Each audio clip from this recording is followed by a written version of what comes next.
Hello there, and welcome to my recording the big database coursework. I'm going to just share my screen with you. There we go. Hopefully you can see it. Yeah, this is SQL Server Management, and this is the first query. Write a query to show details of clients, their property locations, and the total value of smart home designs installed, specifically for those clients who have made the most expensive and the least expensive total values. So basically, this is the first query that I wrote, and let me run you through it a little bit. Select all the key details, such as ID, first name, last name, the building address, we got a property location, and this is the P stands for payment, the payment table. The amount is a sum. So basically, we just added up the amount that they spent and called it total spent. And then this is the client table. This is, by the way, a temporary table that we created just so we can have everything from different tables show up at once. Then we joined everything together so that they can all live together and grouped them together, and selected everything we just did from this temporary table. And we basically selected the one customer with the maximum total spend and also the one with the minimum total spend. So let me run it quickly. Yeah, as you can see, Robert has the most spent and Darth Vader has the least amount of money spent. So we know this query works. Comment it out, and then we can move to the next query, which is query 2. So here we go. Write a query to calculate individual totals for the number of complete, incomplete, and cancelled Wi-Fi product orders for each of its suppliers. Basically, it will show you how many completed orders each supplier has, how many incomplete, and how many cancelled orders. So we select the supplier ID, first name, last name with a space in between. We call the supplier name, basically, so it occupies one table instead of two. Then this is the main important thing. Basically, count how many times the order status is complete. And each time there's the complete order status, it'll add 1 to this table complete orders. And it'll keep doing that for every complete one. So say there's 2 complete orders, so just add 1 and 1 to get 2. It would do the same for incomplete orders and cancelled orders. And then, yeah, it's all from the supplier table. Join Wi-Fi orders as well. And then just group them like this. Then we run it. I've already run it, but you can see this supplier has 3 complete orders, 1 incomplete and 1 cancelled. You can see each of them is a different amount. Now I can move on to query 3. Write a query to find the details of specialist staff that are available for booking onto installation jobs this week. Let me show you this query. Well, the first thing, we're just selecting all the details that it says, staff ID, name, just a first name plus last name to pick full name, the expertise and the set to work date, all from the staff table. And then this is the important thing, set to work between get date, which is basically today. I'm recording this on the 28th of March, but it works with any date, whatever the date is. And then basically, I think it said a week, so we put add date 7. Which will basically be in 7 days' time. So within today and 7 days. Let me try running it. Yeah, so you can see he's set to work on the 29th of March, which is 1 day from today. So we can see he's the only one set to work this week. Now we're ready to move on to query 4. Here we go. So query 4 says, implement using triggers and or stored procedures, automatic prevention or double bookings of specialist staff during the installation process.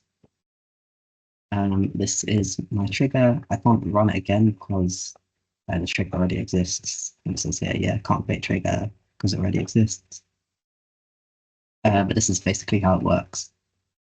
So instead of the insertion statement that you'd normally say, insert the staff member into this state, it basically does the following instead.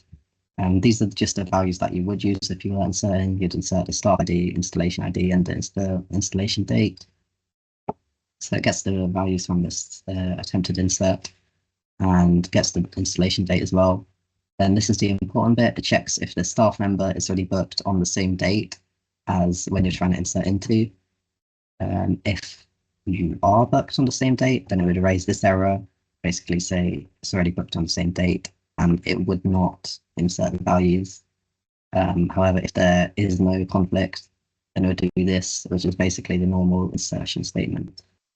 Now we can move on to query 5, which is write a stored procedure that can generate a complete costed device list and total cost for any installations in a specific time-related period, which is week, month, or quarter. The output must also include client and device details, and it should be able to accept the week, month, and quarter values. Now this is the procedure. I've already created the procedure, so if I run it again, it should just say procedures already created. It's already an object named this in the database. Let me run through how it works. Basically, get some values. Declares the start date and end date because we basically, we want a week or a month or a quarter, so we need to know the start dates. Reference date is what we type in as the user. We type in, we want to know, say, the 7th of April, and that would be the end date. Then the start date, this bit here, the exact start date. If we type in a week, it would be 7 days before the end date. If we type in a month, it would be a month before the end date. If we type in a quarter, it would be 3 months before the end date. This is, so if we type up, instead of a week, month, or quarter, we type up a year or something like that, it just lets us know there's an error. This is, so if there isn't, let's say we go in 2028 or something and there's no installations booked, it would just let us know there's no installations found in the specific data range. This selects all the values that we need, such as details, installation ID, building ID, full name, things like that. And then counts the amount. This is basically just counting the amount of specialist equipment ID. Basically, just selecting all values from client and joining all the tables together so they can use them.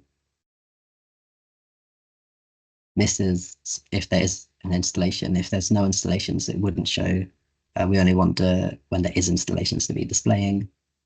And then, that's about it, just grouping it together and ordering. Now I can show you my dashboard, which is here. Got 5 diagrams in total. Let's start with this one. It shows you the amount of money we've made each month, color coordinated. So you can see January, we only made 5,000, so it wasn't a good month.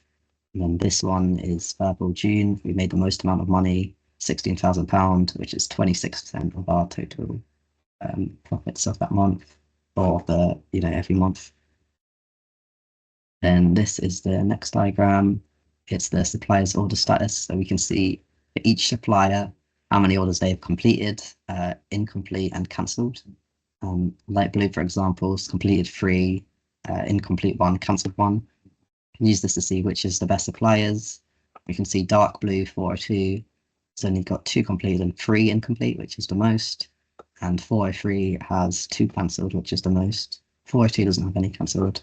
So no, 402 and 403 are a little bit unreliable, whereas 405 and 404 both have a lot of completed, not many incomplete, not many cancelled. And then this is the installation status. We can see how many installations we're working on, which is 5. We can see 40% of them, or 2 of them, have been completed. 2 of them are in progress, and 1 of them is scheduled, so it hasn't started yet. And then from this table, we can see which customer spends the most amount of money. So we can see Iron spent £8,000 and Olivia spent £4,500. So we know which customers are more likely to spend more money. And the final diagram is similar to the pie chart, shows us how much money we made in each month. There's a ribbon chart, so you can see June, we've made a lot more money. And in January, May, July, we sort of dipped. So this is useful to see when your sales are going up and when they're going down. And I think, this is the dashboard. I had a few more diagrams that I didn't put on here. And I think that's the end of the video. Thank you for watching.